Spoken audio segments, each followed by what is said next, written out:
Boa noite, boa noite. Boa noite, pessoal. Estamos aqui nesse domingo, aqui em São Paulo, chovendo muito. Problemas aqui nas nossas redes de internet, mas finalmente nós conseguimos entrar. E hoje estamos aqui com uma turma aqui da pesada aqui. Nosso prefeito de Araraquara, Edinho Silva, reeleito mais uma vez para mais 4 anos na Prefeitura de São Paulo. Estamos aqui com o nosso prefeito de Diadema, Felipe, que já foi prefeito antes e agora volta de novo com um novo mandato na Prefeitura. E o vereador Donato, aqui, nosso companheiro aqui de São Paulo, da Câmara Municipal de São Paulo, presidente da Comissão de Orçamento, de Finanças e Orçamento. E estão aguardando aqui entrar a nossa companheira Estela Almagro, que foi vice-prefeita de Bauru e agora foi eleita vereadora de Bauru, né, para um novo mandato.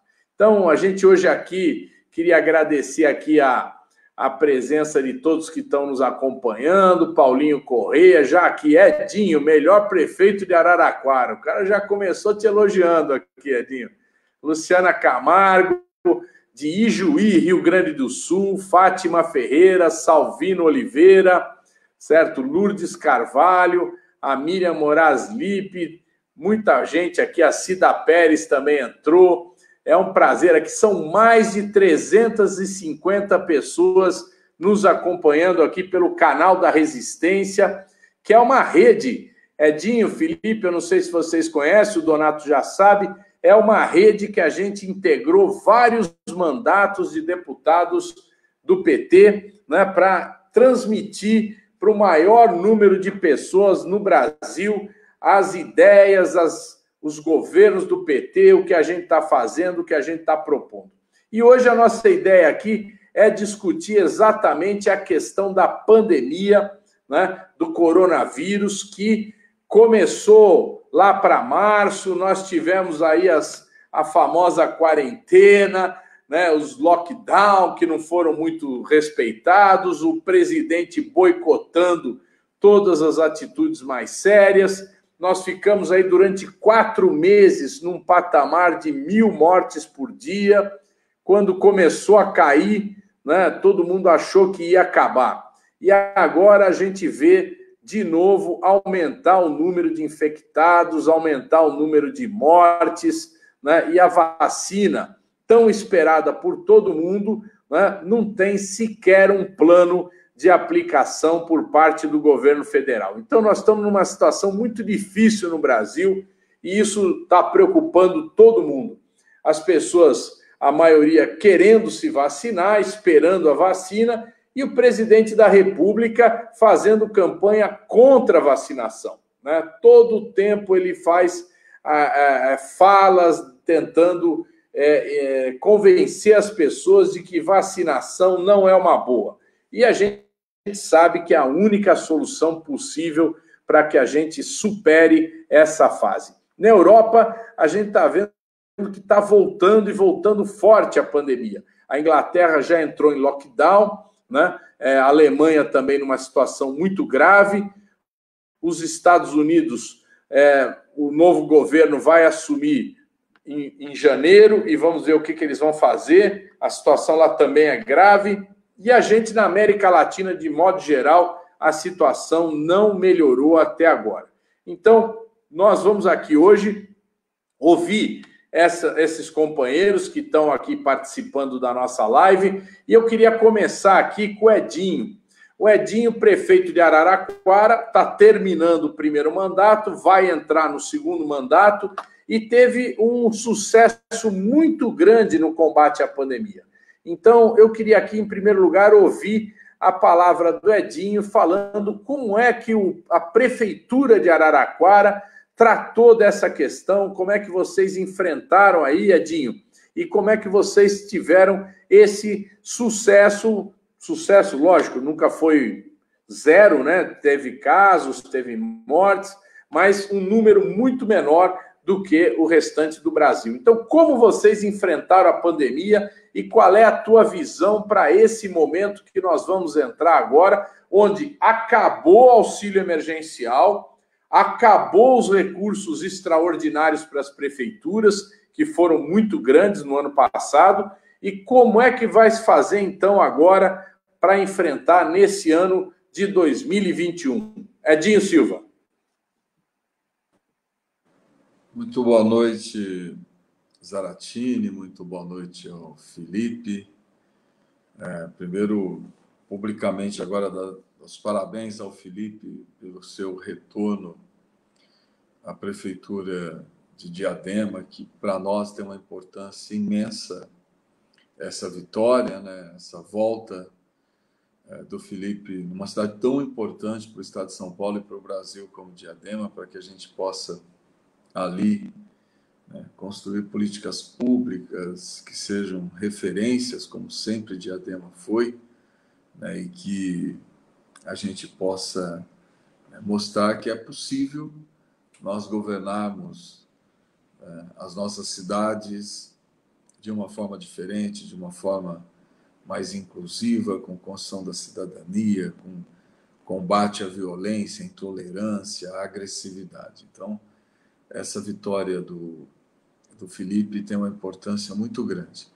E também, publicamente, cumprimentar aqui o Donato, né, que mesmo aqui de Araraquara, torci muito pela eleição do Donato também, por tudo que o mandato do Donato representa para nós na Câmara Municipal de São Paulo, né? Portanto, eu mesmo, agora como prefeito, né, estive por várias vezes na Câmara buscando informações, né, para que eu pudesse utilizar aqui em Araraquara, e o mandato do Donato sempre foi uma referência muito grande.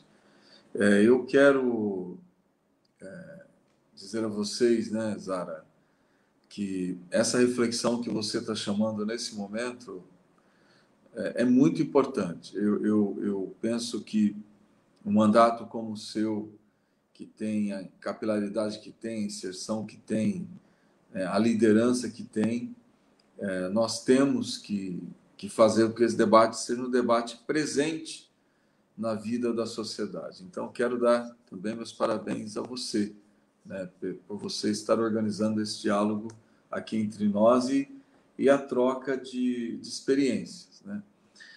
A cidade de Araraquara, né, eu sempre digo, eu até estou aqui atualizando um pouco as informações do dia de hoje, para que eu possa falar com vocês em relação aos dados, porque o Felipe vai ver, Felipe, é uma coisa maluca. Você dorme com uma informação ontem, hoje, quando nós aqui atualizamos diariamente, é impressionante como a doença está crescendo, como a contaminação está crescendo.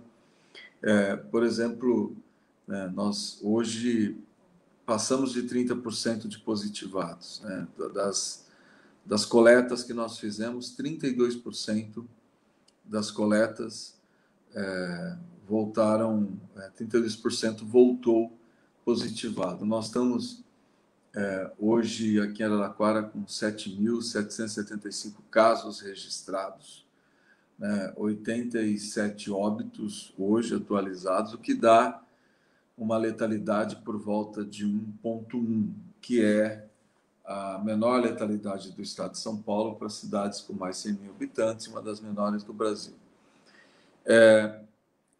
Como que nós construímos esse caminho? Eu já tive a oportunidade de conversar com o Zaratini sobre isso. Nós não, acho que nenhuma cidade do Brasil tinha um caminho, dizer assim, olha, chegou a pandemia, o caminho é esse. Não, porque é uma doença nova. Nós estamos vendo, por exemplo, a Europa no que eles chamam de segunda onda. Nós não podemos dizer que o Brasil teve uma segunda onda, porque a primeira onda nunca passou. O que nós tivemos foi uma queda da positivação, né? Nós tivemos uma queda dos óbitos. Aqui em Araraquara, por exemplo, até 30 dias, 40 dias atrás, nós estávamos positivando por volta de 15%. Também nunca foi menor que isso.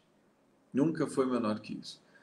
Né? A Europa, nós estamos vendo muita coisa que no começo da pandemia eles diziam que era o melhor, hoje eles já falam, no que eles estão vivendo segunda onda, que não é o melhor. Né? Nós aqui, quando a doença começou a chegar e os casos chegaram, nós olhamos muito para a Europa, porque o Brasil não tinha nenhuma experiência. E nós fomos seguindo, construindo um caminho, olhando o que tinha acontecido na Europa. E olhando um pouco o rastro da pandemia no Brasil, porque ela chegou em São Paulo e depois chegou no norte do país, até por conta da Zona Franca de Manaus e de toda a integração internacional que se faz por Manaus. Né? E São Paulo, que é o maior centro econômico da América do Sul, né? Você tem uma mobilidade imensa de pessoas. Então, a doença entrou no Brasil por São Paulo e também pela região norte do nosso país, e depois foi entrando para o Nordeste e nas cidades turísticas do Nordeste, principalmente no começo da pandemia, quando ainda se iniciava o período de férias na Europa, que as pessoas começaram a viajar, enfim. Então, nós fomos olhando a Europa. O que a gente via? As pessoas morriam por falta de atendimento. Como voltaram a morrer?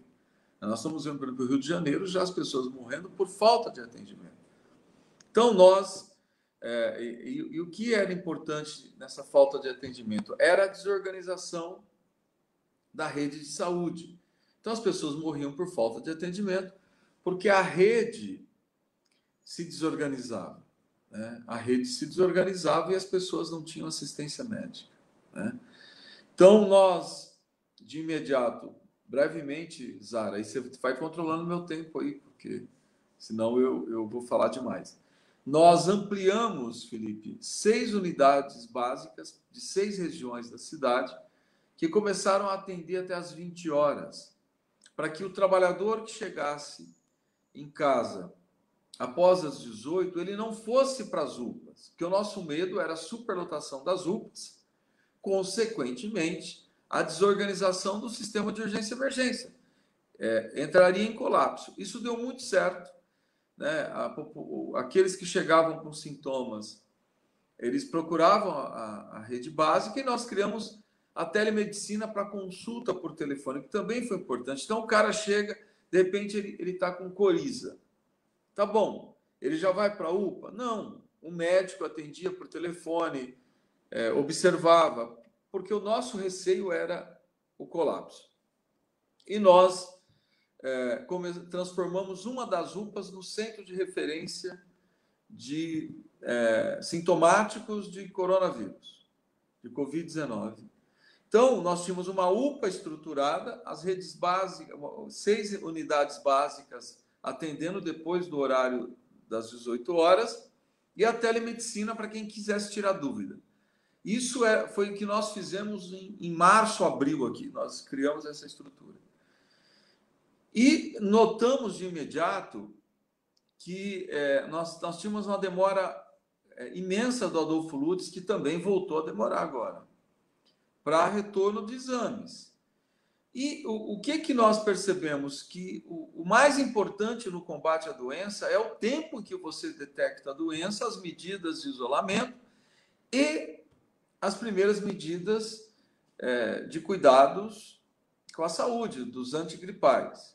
Então, quanto mais tempo demorava para saber se o paciente estava positivado, por mais que a vigilância ficasse em cima, um paciente não positivado, não constatado, é difícil você segurar o isolamento dele. A vigilância saía da casa dele, quem garantia que esse paciente não estivesse circulando? Aí nós fizemos uma parceria com a Unesp de Araraquara, que foi muito importante. Um laboratório que é referência para o Brasil, a prefeitura investiu, conseguimos apoio das empresas da cidade e da região, e começamos a fazer os exames aqui em Araraquara. Isso para a gente foi fundamental, porque o exame começava a sair em 12 horas, 18 horas, 24 horas, no máximo. Então, nós ganhamos tempo ao saber quem era positivado. E no decorrer, a gente começou a ver um crescimento grande. Nós percebemos que a questão que a Europa já mostrava, a falta de leitos e de respiradores. Foi aí que nós tomamos uma decisão corretíssima, que foi levantar um hospital de campanha. Nós levantamos o hospital de campanha em 5 semanas. Depois se travou a luta que Araraquara teve, que o Brasil inteiro teve, na busca por respiradores. Depois conseguimos alguns respiradores, realocamos, compramos o Felipe, que foi secretário de saúde, né, uns ambus, né, que é aquele respirador manual, nós compramos uns mecânicos que uma fábrica de Araraquara fez. Com isso, nós liberamos respiradores que estavam nas UPAs para essa UPA que era referência de Covid-19. E liberamos um pouco de respiradores também para o hospital de campanha, colocamos esses ambus mecanizados e conseguimos, com o governo do estado de São Paulo, respiradores também, que foi muito importante. Então, nós tínhamos o hospital de campanha, nós tínhamos uma central de atendimento só para atender Covid, tiramos o Covid da rede e jogamos tudo para lá. Mantivemos 6 unidades abertas para sintomáticos, a telemedicina, que foi muito importante e continua sendo muito importante, e depois nós começamos com as visitas domiciliares nos positivados. O acompanhamento, a consulta domiciliar. Isso também foi importante, porque nós começamos com os pacientes com mais de 60 anos, depois ampliamos para aqueles que tinham doenças crônicas, né? E depois a telemedicina também monitorava todos os dias por telefones positivados. Agravava, nós encaminhávamos para a internação. Então, eu penso que foram medidas, e que no meio da pandemia, Felipe, eu estou falando para o Felipe porque ele vai enfrentar essa situação, mas também, Zara, para você e para o Donato, no meio da pandemia nós percebemos o quê? Aquela orientação, só procure a unidade de saúde se você tiver com sintomas de Covid, nós mudamos de imediato, porque nós percebemos que quanto mais rápido a internação acontecia, quanto mais rápido você entrava com o antiviral, com o corticoide, mais rápido o paciente respondia. Então, o que nós dizíamos? Nos primeiros sintomas, como nós tínhamos leitos em abundância no hospital de campanha, nós não tínhamos problemas de leitos, nós começamos a orientar a internação precoce. E, claro, tem paciente que não quer a internação precoce, mas esses nós monitorávamos com as visitas domiciliares e com a telemedicina. Então, rapidamente, foi isso um pouco que Araraquara fez, que foi importante, que tem sido importante e que outras cidades hoje têm buscado muito essa nossa experiência, né? E nós, agora no mês de agosto, nós tomamos outra medida, Felipe, Zara e Donato, que foi fundamental. Nós já estávamos fazendo o PCR em parceria com a Unesp. Nós recebemos muitos kits de testes rápidos doados pelo governo do estado e governo federal. O que nós fazíamos com os testes rápidos? Nós utilizávamos para inquérito epidemiológico, ou seja, nós fazíamos busca ativa da doença.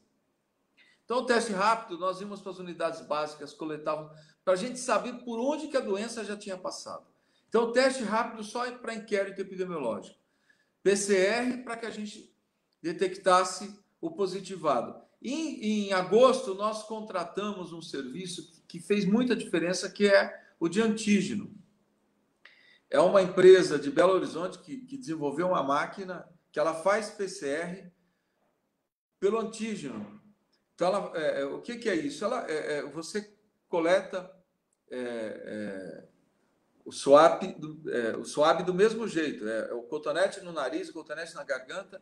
Só que você não procura o vírus, você procura a proteína gerada pelo vírus. Porque quando o vírus infecta a célula, ele gera uma proteína.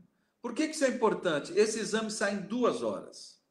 E nós contratamos para que nós pudéssemos utilizar esse exame nas pessoas com mais de 50 anos, que é geralmente quem agrava, e naqueles que têm doenças crônicas. Isso também foi uma medida fundamental. Então, em síntese, né, nenhum paciente que procura a prefeitura deixa de fazer exame. Isso eu não estou fazendo uma crítica, nem a rede privada faz. A rede privada manda voltar, manda esperar caracterizar os sintomas, enfim, a prefeitura não, a não ser que o paciente esteja muito assintomático, que aí dificilmente ele vai estar com a carga viral tão baixa que pode dar falso negativo. Então, é melhor ele ter algum tipo de sintoma para não dar o falso negativo. Mas isso foi importante. Essa central de atendimento foi importante. E aquele paciente sintomático que ele estava muito caracterizado, até sair o exame, a gente deixava ele em observação. Nós fizemos uma parceria aqui com a Igreja Mormon, né, a Igreja do Santos de Jesus Cristo dos Últimos Dias, que ficava em frente a essa UPA que nós tornamos ela referência. Fechamos a rua, construímos um túnel e fizemos da igreja um centro de observação para os pacientes sintomáticos que ficavam aguardando o exame. Nós devolvemos à igreja, porque, claro, todas as manifestações religiosas voltaram de um jeito ou de outro, mas nós estamos reformando um prédio de um pronto-socorro. Esse pronto-socorro hoje é utilizado para esse paciente em observação. Então, o exame, esse paciente sintomático que não ia para casa, que ele estava muito caracterizado, porque a gente era uma forma de você isolar e já entrar com antiviral.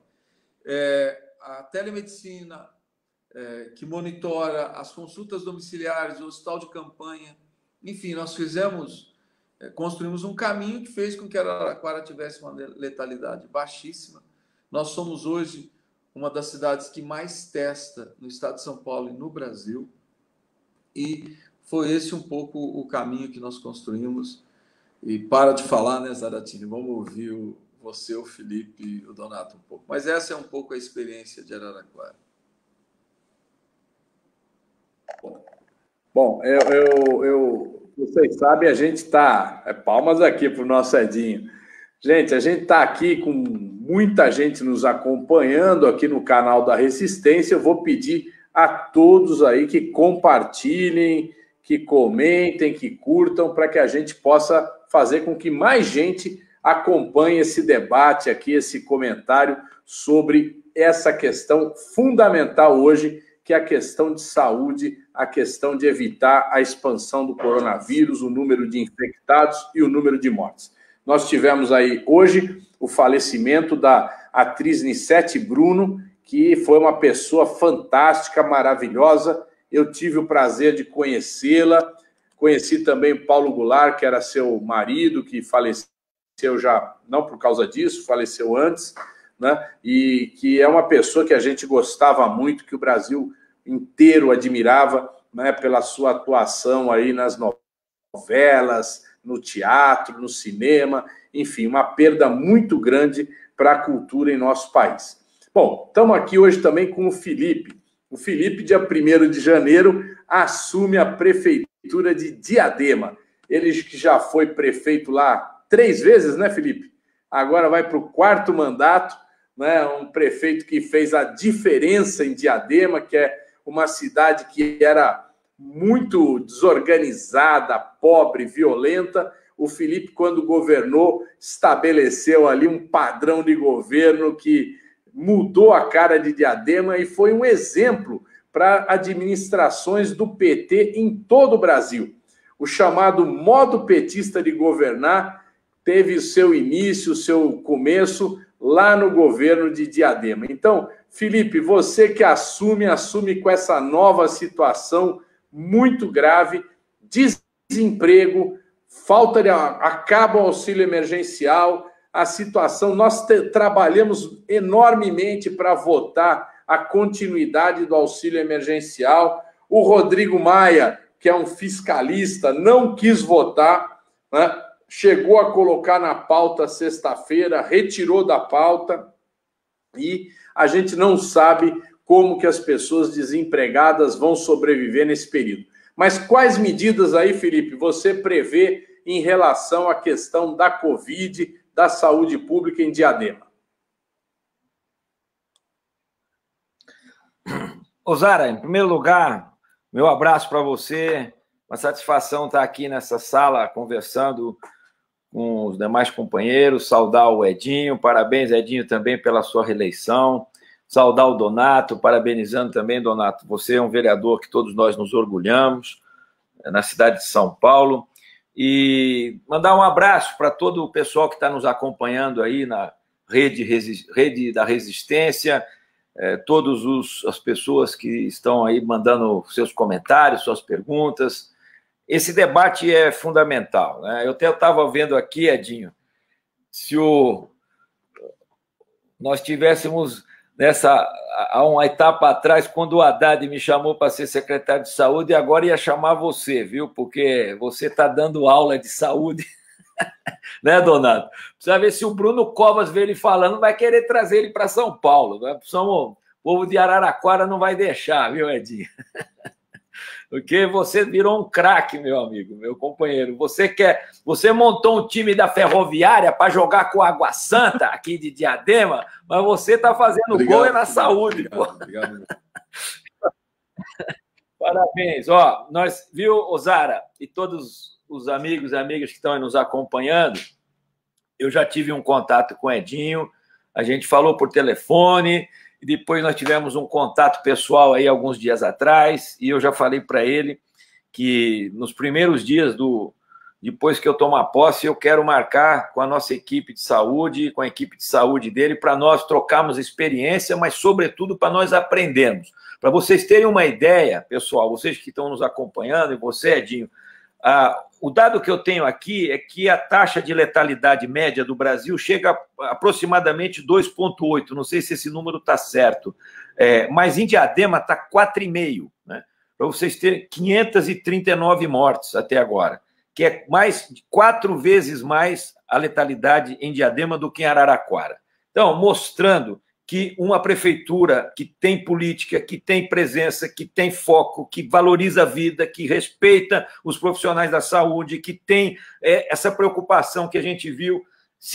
Eu tenho certeza que o prefeito de Diadema e outro que não tem esse envolvimento, provavelmente não saberia nem o que são esses termos que o Edinho falou aqui. Então, você está de parabéns, porque é isso, um prefeito tem que liderar a sua cidade em questões, ainda mais essa questão do SUS. Os municípios são muito atuantes, são protagonistas, mas a gente depende da relação com o Estado, relação com o governo federal, e, lamentavelmente, né, Edinho, nós estamos diante de enormes desafios e, no Brasil, agravado por um presidente demente, um presidente o genocida. Você vê agora os jornais, agora no final da tarde, mostrando ele lá numa praia, não sei aonde, sem máscara, sem nenhum tipo de atitude responsável, porque agora o que nós precisamos é uma campanha de conscientização novamente, antes da vacina, né? Porque nós estamos vendo indicadores da doença tendo praticamente a criação da segunda onda, ou um repique da primeira, como você falou,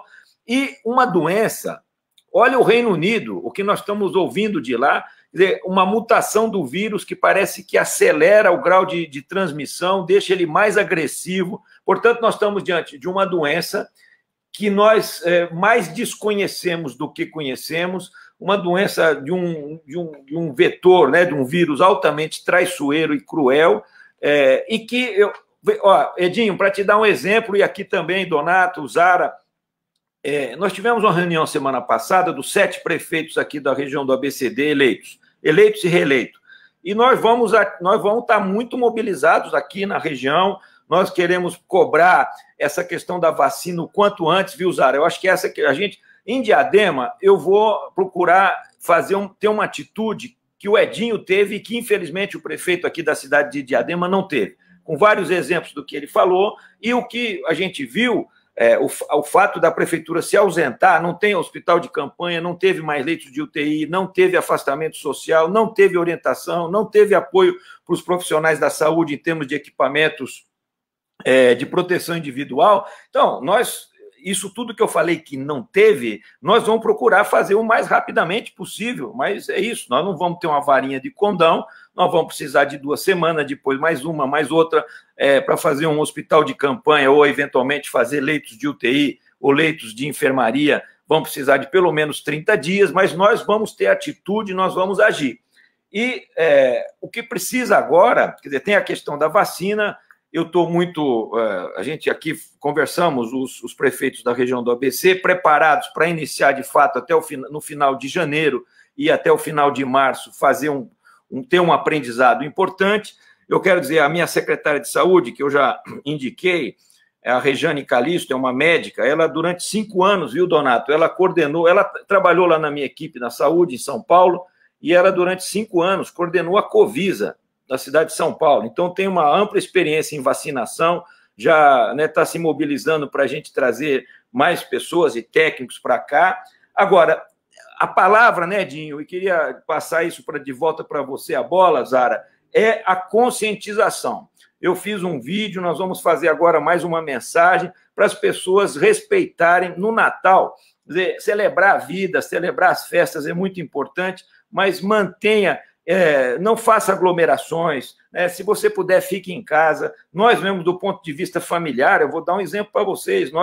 A minha irmã sempre fazia o Natal na casa dela com 42, 48, 46, aquela coisa de ver quem vai participar, para ver se tem amigo secreto, ou quem que leva parte do que da comida, aquela coisa toda que as famílias têm. Não, nós vamos ficar agora, cada filho fica numa casa, nós somos 5 irmãos, 5 filhos, a minha mãe é viva ainda, graças a Deus, mas vai ficar 6 numa casa, 7 na outra, 8 na outra, não vai ter mais essa reunião familiar, e você deve ter observado, Zara, faz uma live, um grupo em cada lado e junta pela live, né, Felipe? Vamos fazer uma live, cada um pegando aqui um copinho de um vinho para poder comemorar, né? Mas vocês devem ter acompanhado o repique que teve de mortes nos Estados Unidos e os especialistas, as pessoas associando a comemoração do Thanksgiving, né? Que lá para eles é mais tradicional até do que o Natal. Foi na penúltima, na última semana de novembro, e que dá mais ou menos uns 20 dias agora, e as mortes passando de 3 mil,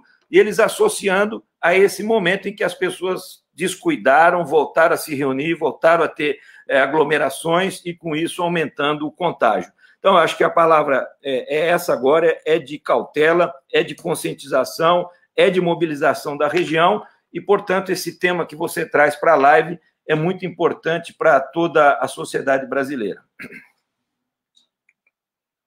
Muito bem, Felipe, é isso mesmo. O Felipe já está com um time montado, preparado aí na área da saúde, e a gente sabe que Diadema também sempre foi um exemplo. Aqui, o Donato, que vai falar agora e que trabalha aqui, milita, tem o seu mandato muito focado aqui na Zona Sul de São Paulo, né, sabe que muita gente, quando o Felipe administrava lá em Diadema, nos outros governos, muita gente de São Paulo se inscrevia para usar o sistema de saúde de Diadema. Não é, Donato? Como é que está São Paulo, Donato? Como é que está aqui o prefeito Bruno Covas, que foi reeleito com foco, fé e não sei o que mais, né? Se ele está preparando alguma coisa para a cidade de São Paulo, que é a cidade com maior número de mortes no Brasil.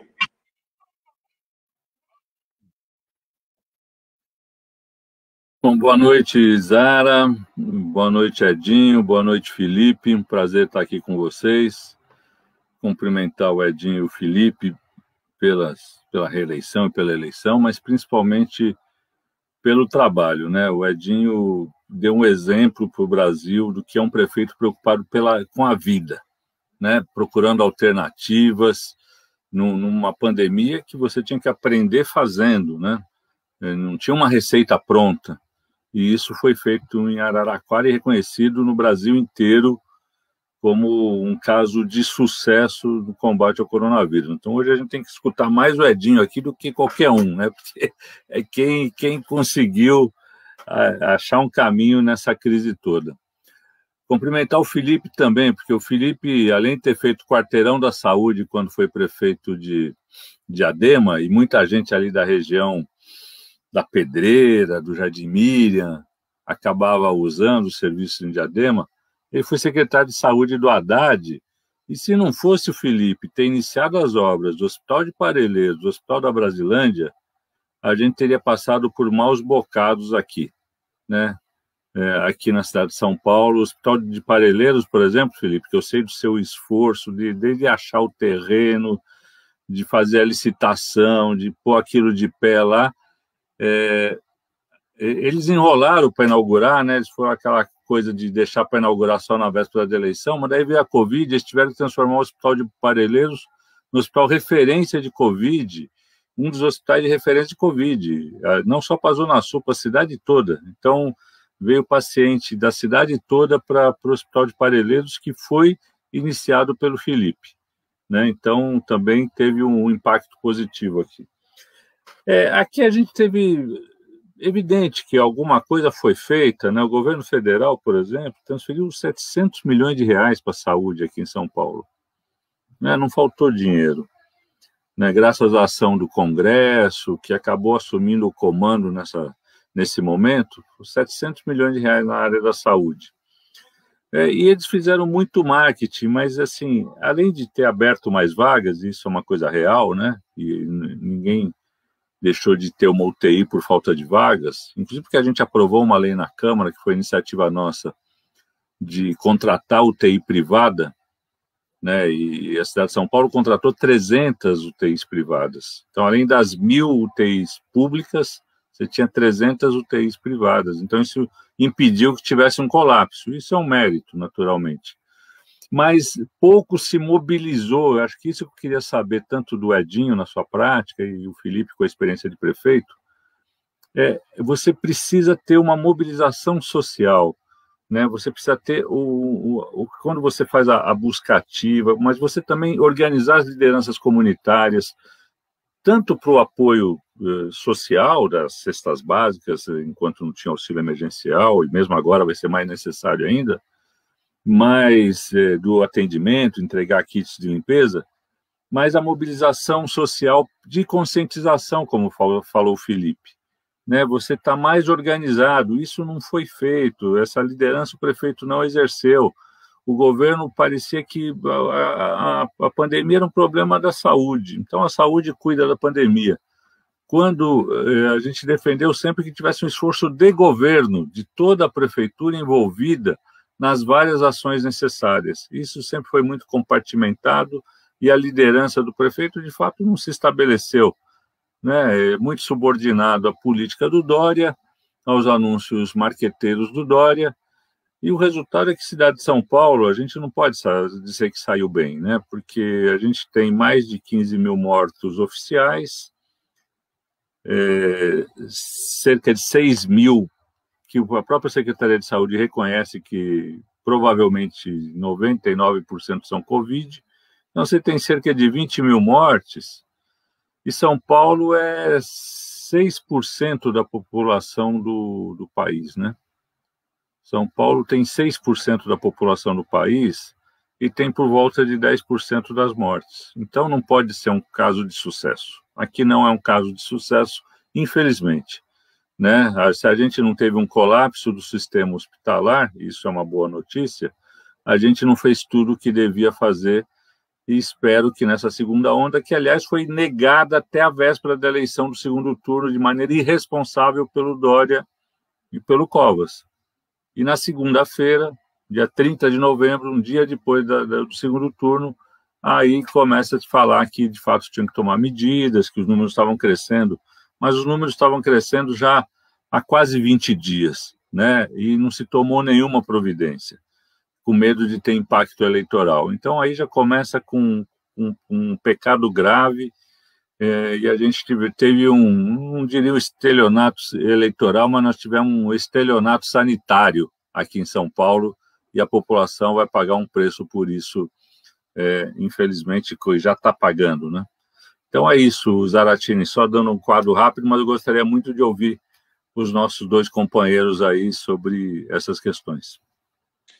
É isso aí, Donato. O Donato fez uma série de lives, né, no seu canal, aí ouvindo especialistas como o Paulo Lotufo, que é um especialista em doenças infecciosas da Universidade de São Paulo, Gonçalo Veltina, que foi secretário da Saúde também da cidade de São Paulo, que é especializado em saúde pública, e sempre a gente está procurando fazer esse debate, porque nós vamos viver um momento agora que entre o dia de hoje e a vacinação, nós vamos ter um período. Em primeiro lugar, porque a vacinação ela não acontece de um dia para o outro, né? A vacinação, primeiro tem a produção da vacina, e segundo, a aplicação da vacina, que ela tem que começar com prioridades.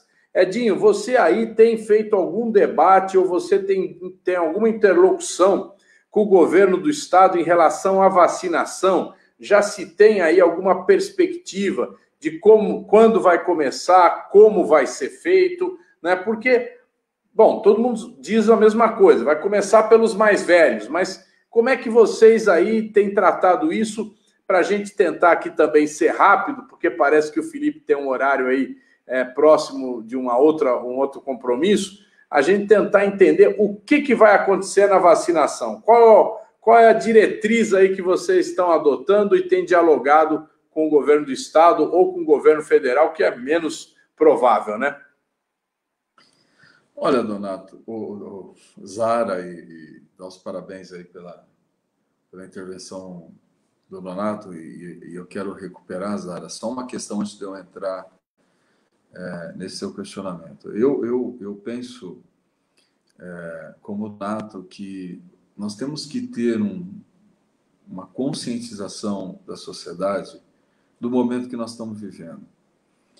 Porque as pessoas, né, a não ser quando elas enfrentam, por exemplo, um óbito de alguém muito próximo, elas tratam a doença com certo distanciamento, né, como se a doença fosse algo que não fizesse parte do cotidiano. Aí eu penso que essa questão de nós irmos para a sociedade, debatermos esse momento que nós estamos vivendo, ele é importantíssimo. E o Donato tem razão da mobilização das lideranças comunitárias, das lideranças da sociedade civil. Aqui, nós criamos uma rede de solidariedade, por isso que eu quero enfatizar isso, que foi muito importante. Nós recebemos doações de milhares de toneladas de alimentos. A prefeitura, claro, nós intensificamos muito o nosso programa de segurança alimentar. Para uma cidade como Araraquara, 240 mil habitantes, nós chegamos a atender 17 mil famílias, e estamos atendendo ainda. Essas famílias continuam, porque elas não saíram da situação de vulnerabilidade, mesmo com o auxílio emergencial, que eu penso que o fim do auxílio emergencial vai ser uma burrice imensa, porque nós vamos convulsionar a sociedade, principalmente as regiões mais empobrecidas, e nós vamos tirar dinheiro da economia, que é o que tem feito a economia girar nesse momento. Pode ter certeza que é o auxílio emergencial. Ele tem feito com que as cadeias produtivas ainda consigam girar. O fim do auxílio emergencial, nós vamos convulsionar, repito, e os municípios vão ficar sobrecarregados, nós não teremos condições de arcar com o aumento da demanda de comida. Nós não estamos falando de nenhum bem supérfluo, nós estamos falando de comida na mesa das famílias. Então, nós temos que fazer esse debate com a sociedade. A sociedade tem que ter consciência do que é que nós estamos vivendo, né? Esse é o primeiro ponto que eu queria falar, pegando aí a fala do Donato. Agora, em relação à vacinação, eu estava outro dia fazendo contas, né, com tudo que eu tenho acompanhado aí do governo do estado. Eu faço parte de um comitê de prefeitos que o governador João Dória criou, né, para que ele discuta. Faz tempo que ele não reúne esse comitê, mas ele já reuniu com muita frequência para debater a questão da pandemia. O Butantan, ele deve ter aí uma capacidade de produção de 1 milhão de vacinas dia. Se nós pegarmos só o estado de São Paulo, arredondando aí 40 milhões de paulistas, repetindo 2 doses, que é o que se necessita para a imunização, nós estamos falando de 80 milhões de doses de vacina. Zara, só aí, tirando aí Natal, Ano Novo, sábado, domingo, feriado, enfim, nós vamos aí por 3 meses de produção de vacina, de forma intensa a partir de janeiro, porque hoje não está sendo intenso. Está produzindo, é verdade, mas não está a todo vapor. Eu até, num dos diálogos, eu fiz uma sugestão ao governador João Dória. Nós temos uma fábrica da FURP em Guarulhos, assim, muito aquém da sua capacidade de produção. E nós temos uma fábrica da FURP em Américo Brasilense. Se o governador transformar essas duas fábricas em unidades de produção, vamos pôr Butantan 2, Butantan 3, se nós conseguirmos triplicar a capacidade de produção de vacinas, talvez a gente consiga acelerar esse processo. Mas o que eu volto a dizer? Se nós vamos produzir até março, para que em 3 meses do ano, no final de março, para a gente atender só a demanda do povo paulista, mais logística de distribuição, de vacinação, que a logística é muito pesada para a gente pegar um país como a França, que deu start no seu plano de vacinação. O segundo grupo na França, né, eles estão falando de final de janeiro, começo de fevereiro. Eles já começaram, nós ainda não começamos. Por que eu estou dizendo isso? Eu estou dizendo porque o povo de São Paulo tem que se preparar, que até junho, julho, se nós tivermos um plano ideal de vacinação, junho, julho, talvez a gente consiga estar chegando perto de 70% do povo paulista vacinado, o que seria um marco, porque a gente já interromperia muito a transmissão. Mas como o Butantan, e está certo, o Butantan é um dos maiores institutos, né, e ele é do SUS, de saúde pública, do mundo, ele é um dos melhores da América Latina, um dos melhores do mundo. Então, o Butantan tem que atender o povo brasileiro também. Tem que atender o povo brasileiro. Então, se o Butantan tem que produzir ainda para outros estados que estão contratando o Butantan, para outros municípios com capacidade de investimento, como eu vi hoje, o prefeito eleito do Rio de Janeiro já procurando, o prefeito de Belo Horizonte procurando. Então, Zaratini, se o Butantan ainda tiver que dividir a sua produção, repito que está certo, porque o Butantan é um instituto do Brasil, do povo brasileiro. Ele é de São Paulo, ele é uma entidade governamental de São Paulo, mas ele é referência para a América Latina inteira, ele é referência para o mundo. Então, ele tem que produzir. Então, se ele produzisse só para São Paulo, eu penso, produção, distribuição, logística, organização da vacinação, nós estaremos chegando aí em meados do ano de 2021 para que a gente estivesse imunizando. Mas não é só para São Paulo.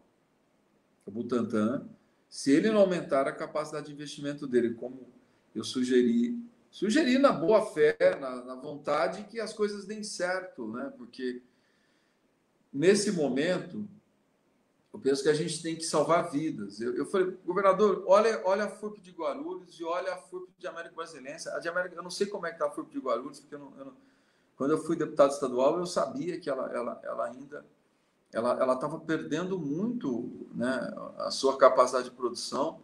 A de Américo, ela está praticamente inativa, né?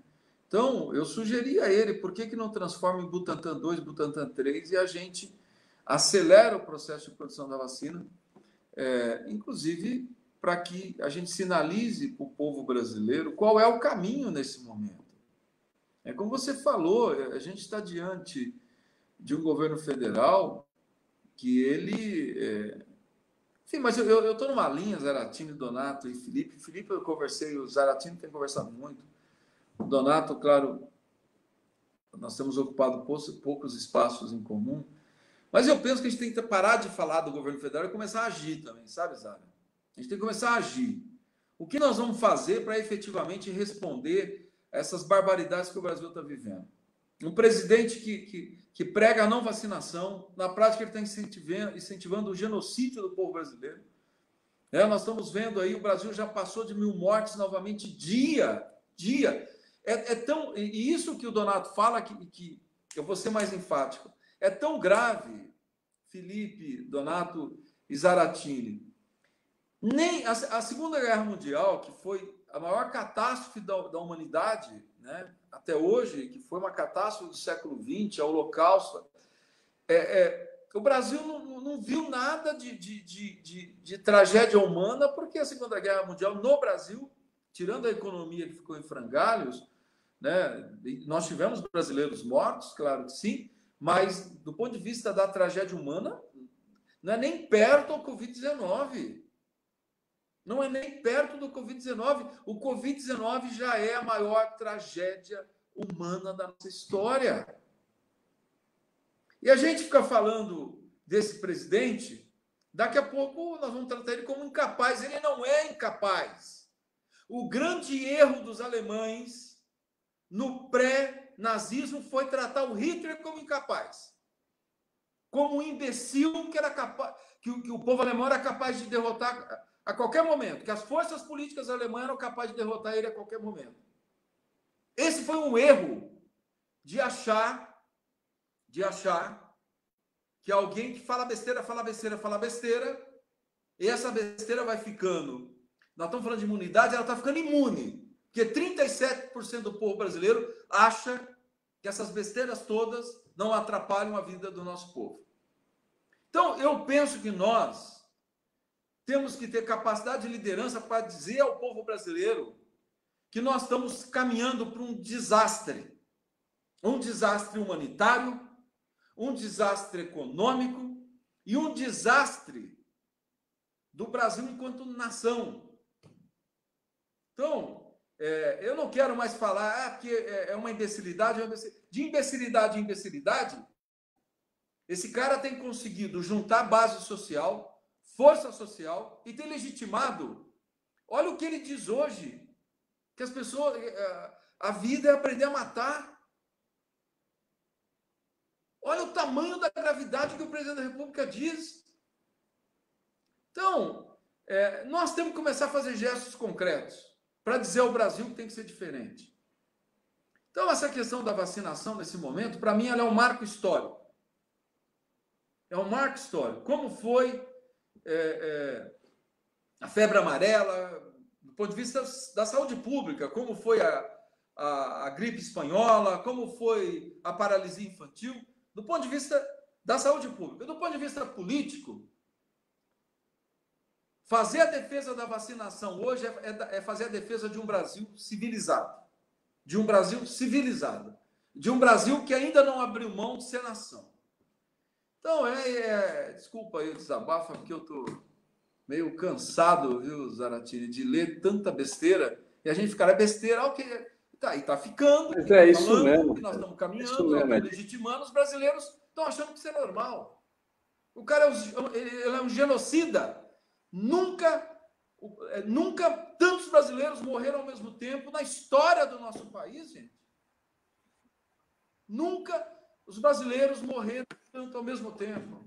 Desculpa aí. Vou parar. É isso mesmo. É isso. Felipe, o Edinho colocou essa questão política, né? Nós estamos lutando muito lá em Brasília para criar as condições de afastar esse governo. E agora a grande batalha é exatamente eleger um presidente da Câmara dos Deputados que não seja apoiado pelo Bolsonaro. Porque, imagina, se você tem um presidente da Câmara ligado ao Bolsonaro, jamais ele colocará para votar um pedido de impeachment, né, que é a nossa grande luta. Então, essa semana nós vamos discutir com os candidatos do bloco que a gente se integrou, que é um bloco independente, exatamente essas ideias. Como superar esse governo.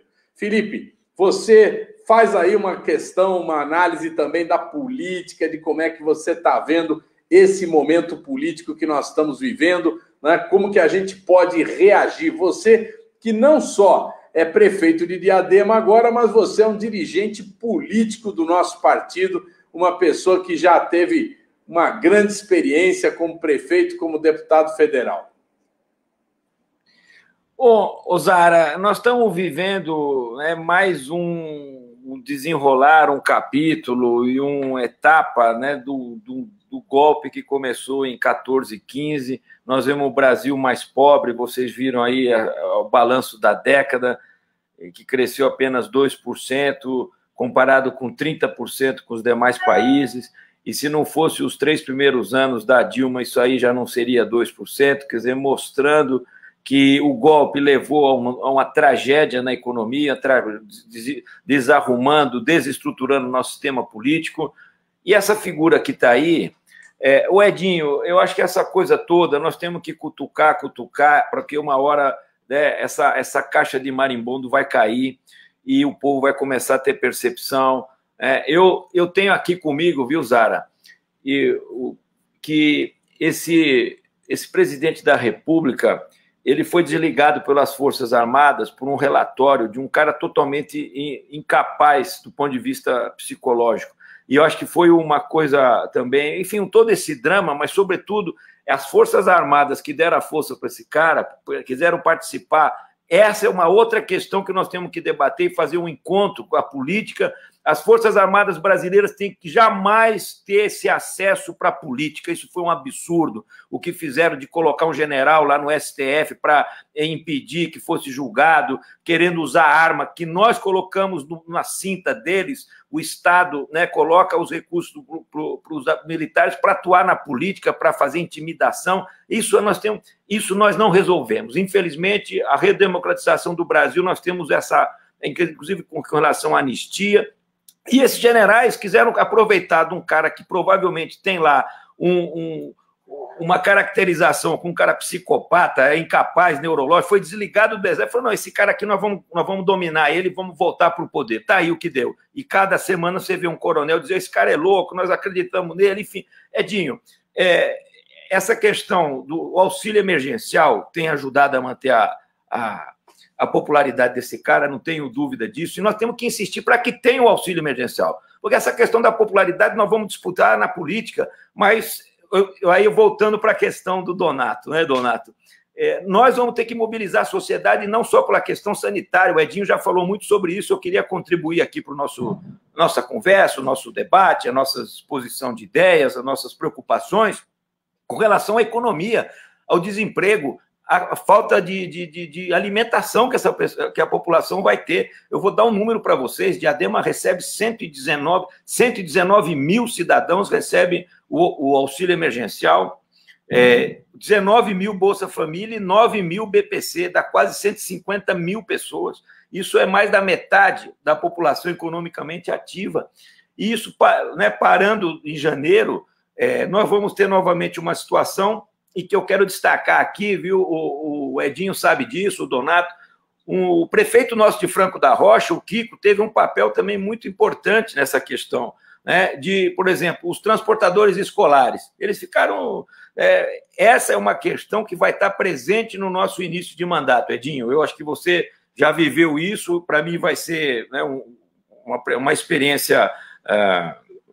aí primeira, e também eu vou me defrontar com essa questão, tenho certeza, de mobilizar setores econômicos da sociedade para ver de que maneira nós podemos dar suporte para que, na iminência, aí, nós estamos já tratando dessa questão da falta do auxílio emergencial, como tratar a população vulnerável, como fazer com que os agentes econômicos possam ter algum tipo de apoio pela prefeitura, a questão do acesso ao crédito que não teve, com a mobilização que nós queremos fazer com as indústrias aqui da cidade. Diadema perdeu 27 mil postos de trabalho.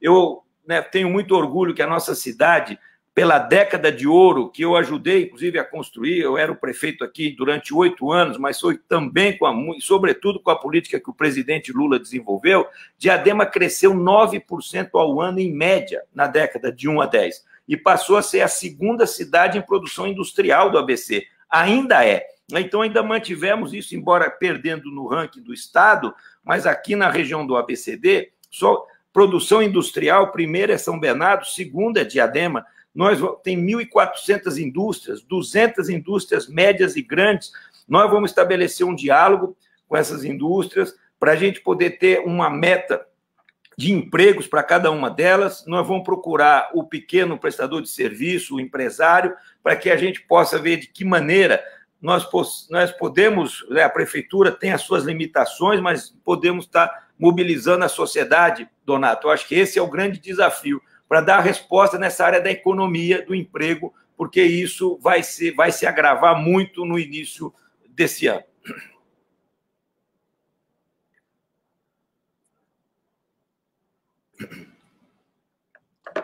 Para a gente ir concluindo aqui, eu gostaria de ouvir agora o Donato, né, que tem aí pela frente o enfrentamento aí do governo do Bruno Covas, que é um governo que ganhou a eleição com uma propaganda maravilhosa, parecia que você estava morando numa cidade da Suíça, e agora a realidade vai se impondo, né?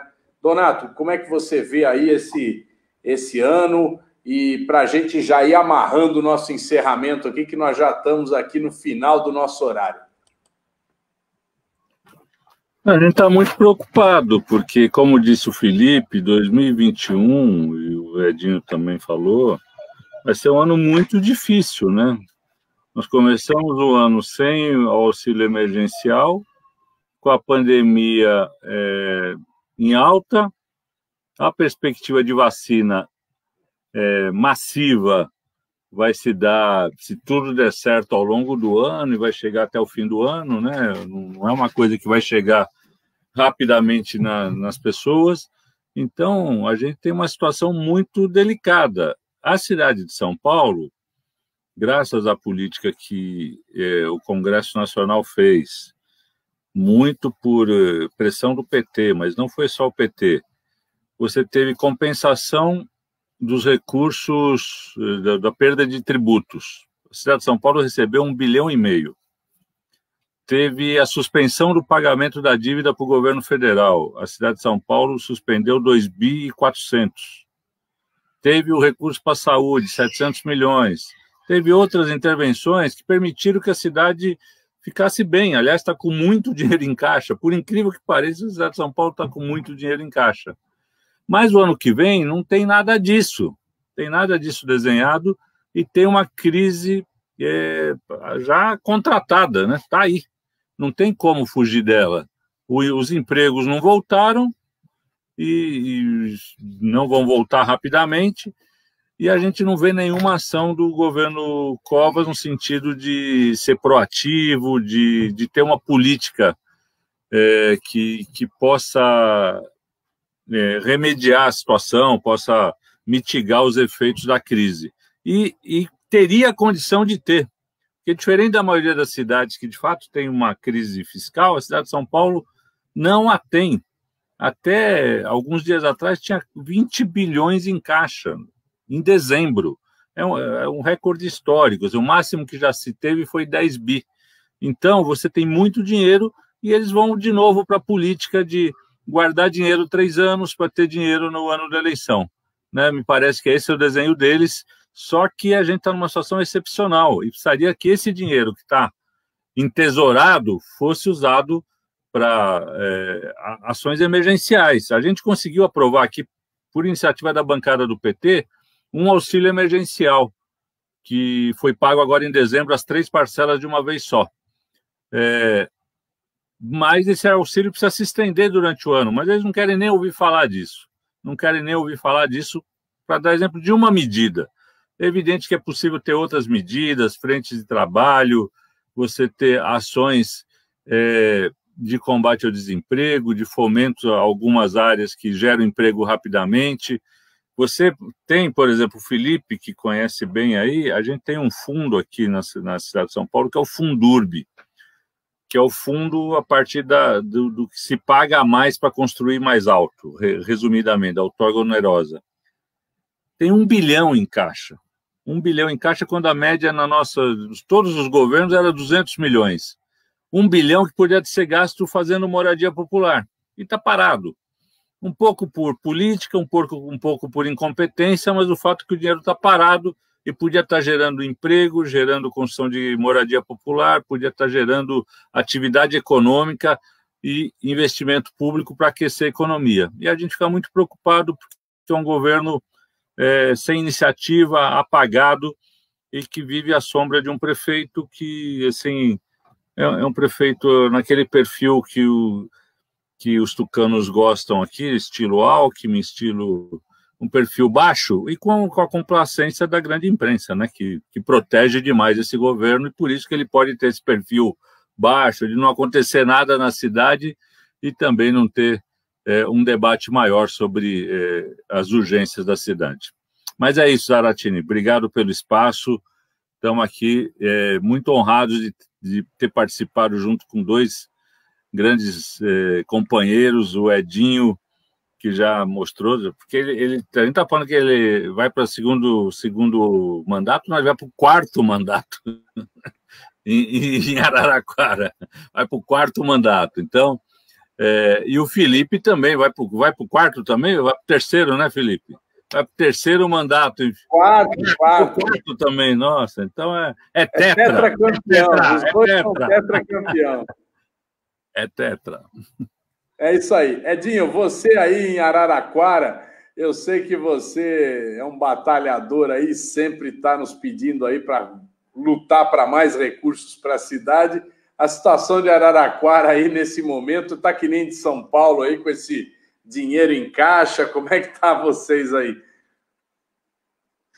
Não, Zara, vou só reforçar, é uma coisa interessante, né? Dos 4 prefeitos eleitos pelo PT, 3 são de 4 mandatos já. O Felipe, o Adalto e eu. Só o Marcelo, né, de Mauá, que é o primeiro mandato. Então, é algo interessante também. Por que eu faço essa reflexão? Não é o caso, mas só para registrar. É porque na pandemia também tem um sentimento da população de escolher a segurança, né? Ou seja, de escolher pessoas que elas conhecem, que ofereçam minimamente segurança.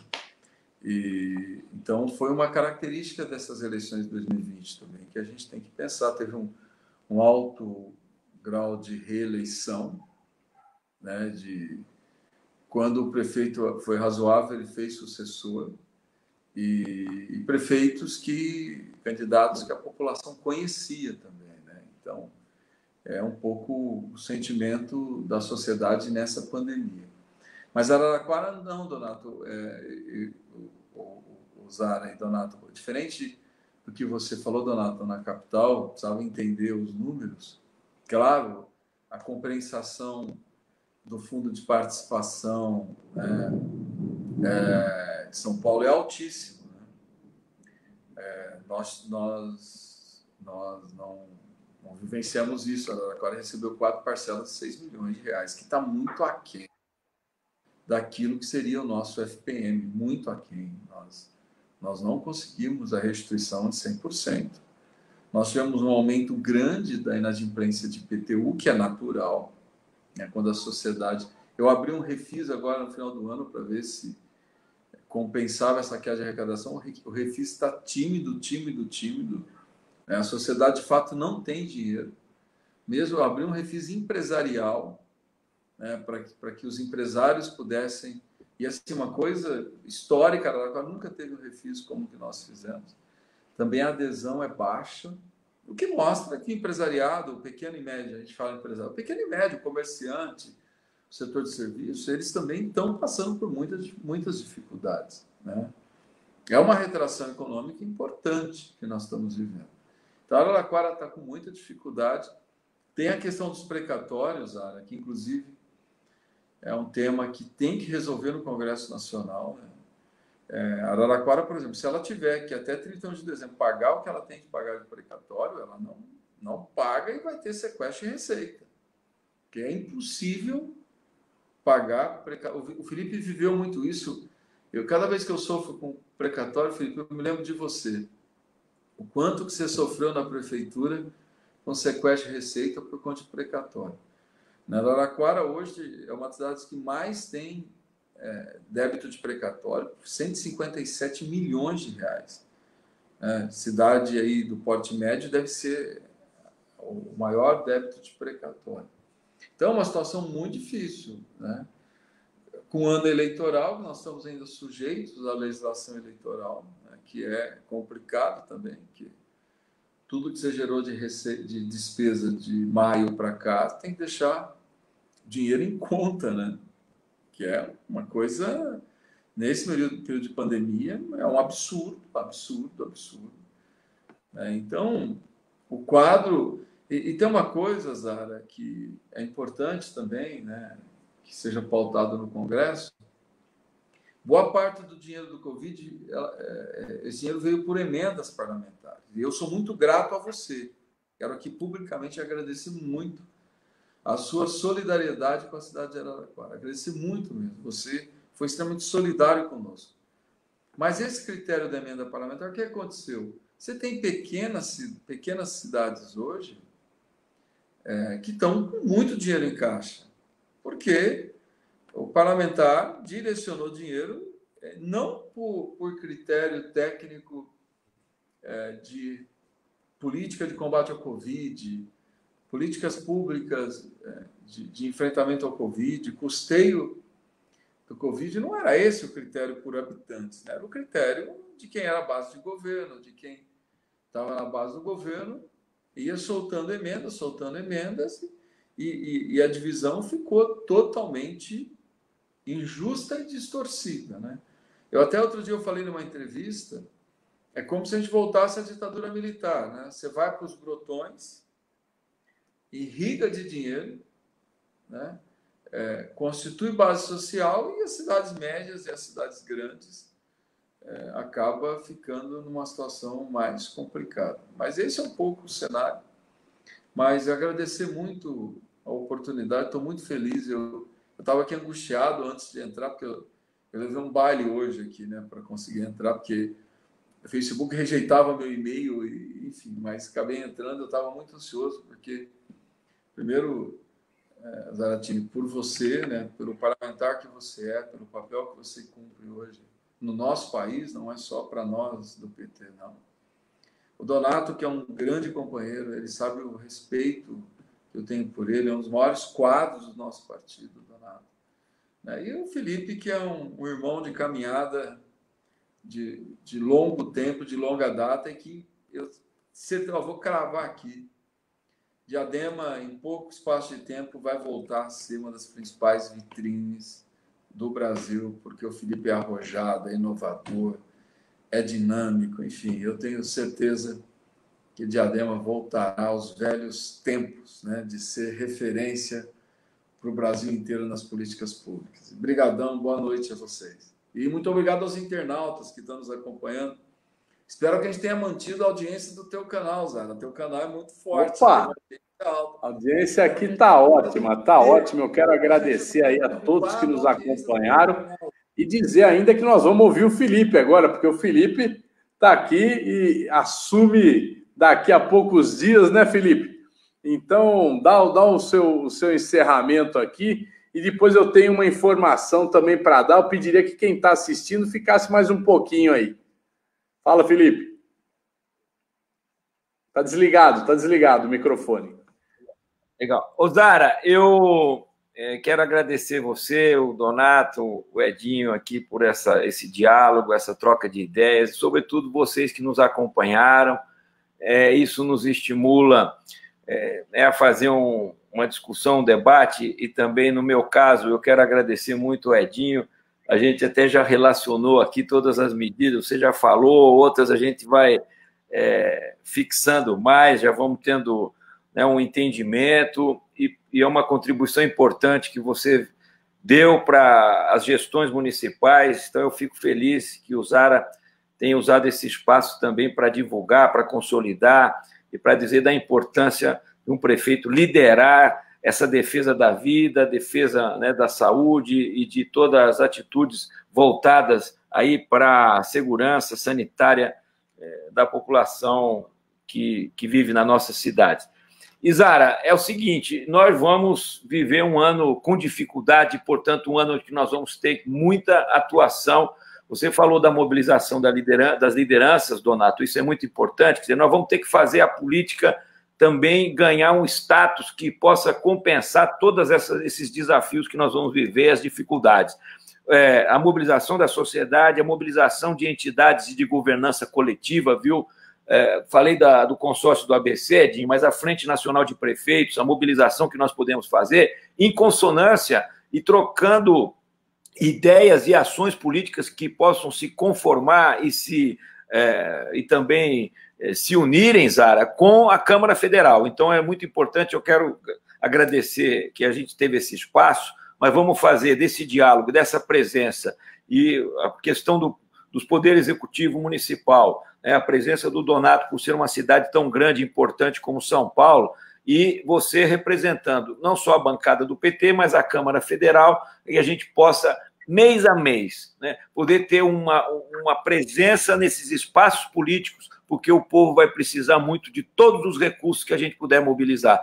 E os recursos financeiros serão insuficientes, ou serão, né, escassos, a gente já percebeu aqui, então nós temos que buscar através de ações políticas, de mobilização, de cobrança, para que a gente possa talvez recuperar parte desses recursos que a gente está percebendo que estão indo embora. Até antes de começar aqui, viu, Edinho, eu falei para o Zaratini, nós vamos ter que fazer uma mobilização forte, contra a banca brasileira, contra o Rodrigo Maia, contra quem for, com relação a gente eliminar a trava da emenda 95, principalmente, se for possível, para todas as políticas sociais, mas principalmente para a saúde, porque essa vai representar com o agravamento da situação e com a necessidade de vacinação, precisamos voltar a ter mais recursos para a saúde. Obrigado, um abraço, boa noite aí para todos, valeu. É isso aí. Pessoal, quero dizer a vocês, agradecer ao Felipe, ao Edinho, ao Donato. Quero dizer que vamos ter muita necessidade de articulação dos prefeitos e dos vereadores também nesse próximo ano, porque vocês é que estão na linha de frente. E nós precisamos fazer Brasília passar a sentir o que de fato está acontecendo em nosso país. E a bancada do PT ela vai trabalhar nessa direção. Eu queria convidar aqui todos que nos assistiram, terça-feira, 18 horas, vamos ter uma nova live e eu vou tratar do assunto aqui da eleição da Câmara dos Deputados. Amanhã de manhã eu estou indo cedinho para Brasília, vai ser um dia de muita articulação, certo? A bancada do PT já definiu que o objetivo principal é derrotar o candidato do Bolsonaro e nós vamos fazer toda a articulação para vencer. Então, quem quiser saber as últimas novidades fresquinhas, assiste a nossa live terça-feira, 18 horas, aqui no canal da Resistência. Obrigado, gente. Obrigado, Felipe. Obrigado, Donato. Obrigado, Edinho. Grande abraço. Ótima semana para todos vocês e para todos aqueles que nos acompanharam. E viva o nosso PT e viva o povo brasileiro. Grande abraço, pessoal. Obrigado, Zara. Valeu, um abraço.